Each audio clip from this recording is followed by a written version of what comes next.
The Batman 89 hardcover comes out this week, and we're going to go over the final issue. But first, a few things that we missed in issue number 5. In that issue, Two-Face sends his stolen money into the neighborhoods in Burnside. This is similar to the Golden Age Two-Face who would donate his loot to charity when the coin landed on the good side. Bruce and Drake were also shown working on the Batmobile, which has the extended battering ram, a callback to the 1989 comic adaptation that showed this, as illustrated by Jerry Ordway. According to Joe Quinones, Robin's outfit when fighting crime was also inspired by the art of the Kenner action figures right down to the ribbing. Issue 5 also features Drake driving the Batmobile with Batman in the front seat, something that occurred in the Daniel Waters Batman 2 script with the Marlon Wayans Robin. You can check out Daniel Waters' reaction to the Batman 89 comic series in our episode interviewing him here. Now, let's get on with issue number 6.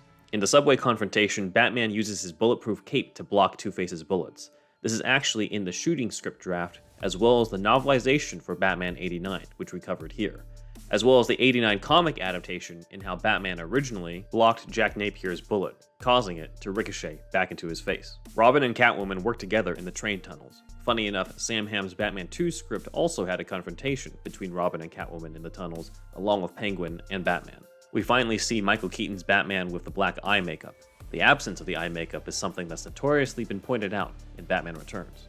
After the explosion, Two-Face discovers Bruce's identity, another similarity between this and the comic strip by Bill Messner-Loebs that we covered in our episode The Original Forgotten Batman 89 sequel comic. Two-Face traps Batman in an explosion in the tunnels, similar to Batman Forever, and like in Forever, Robin is the one to help pull Batman out of the rubble. Bruce wakes up to find Catwoman in his bedroom. One quick Easter egg we revealed to Daniel Waters is that according to Joe Quinones, Selina's white stitching is in 8 spots, representing her previous 8 deaths in Batman Returns.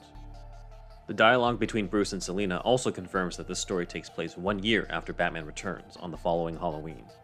The composition of Bruce and Selina is also meant to be a parallel to this shot of Batman and Catwoman from Returns, as confirmed by Joe Quinones in this tweet. This issue also confirms that Pat Hingle's Gordon died from his bullet wounds, killing off the character in the Burtonverse. Two-Face then meets with city officials in one scene with one looking very much like Rupert Thorne. Thorne was in the Tom Mankiewicz script in the 80s, along with Tim Burton and Julie Hickson's treatment, and may have been the inspiration for boss Carl Grissom in 89.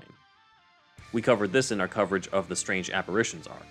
Our friends at Daily Batman Anthology also point out that the man in this panel looks like he could be Michael Murphy's mayor from Batman Returns, which would line up with Selina's words that Harvey has dirt on the mayor. Carmine Falcone also enters the Batman 89 universe extremely briefly and appears to be based off of Dennis Farina. Two-Face also kills Falcone by shooting him in the head, just like how he died in The Long Halloween. Two-Face also kills Jerome Otis later in the issue, sparking the Robin-Two-Face rivalry we often see in the comics. Bruce and Two-Face have a confrontation in the Batcave for the finale, similar to how Sam Hamm's Batman 2 script featured a confrontation between Batman and Penguin there at the end. During the confrontation, Bruce references the Batman-Dent partnership in the comics, with them meeting on the rooftop like an Eye of the Beholder. In the big climax, Catwoman snaps Harvey's line, leading him to fall to his death, similar to how Joker dies in 89, as well as Penguin in Batman Returns and the unmade Sam Hamm Batman 2 script, and Two-Face himself in Batman Forever and The Dark Knight. Bruce later criticizes Alfred for letting Selina into the Batcave, a reference to the time he let Vicky into the Batcave in 89. This complained about scene was not in Sam Hamm's script and was from on-set rewrites. Hamm himself was not a fan. In the Wayne Garage, Michael Keaton's Bruce appears to have a similar car collection to Val Kilmer's from Batman Forever. Joe Quinones also gives himself a cameo as the delivery man to Barbara. Inside the package is a note mentioning the word Oracle, hinting at that future for the Burtonverse Barbara. And Catwoman leaps off a building across from a gargoyle that our friends at 1995batman.com pointed out looks a lot like the gargoyle from the deleted final shot of Batman Forever. At the end, the bat signal on the Wayne Manor rooftop from Batman Returns is activated, and the story ends with Bruce looking at the signal. Much like how 89 ended with Batman looking at it, and Returns ended with Catwoman looking at it.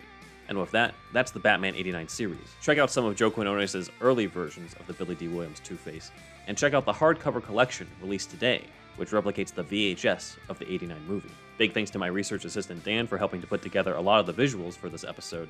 Also big thanks, of course, to Joe Quinones and Sam Hamm for their kind words on these analyses. Hope to have you both on our show very soon.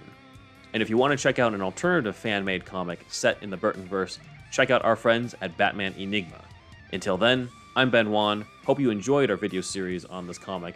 If you like this video, please like, comment, and subscribe. And as usual, do us a favor, tell all your friends about us.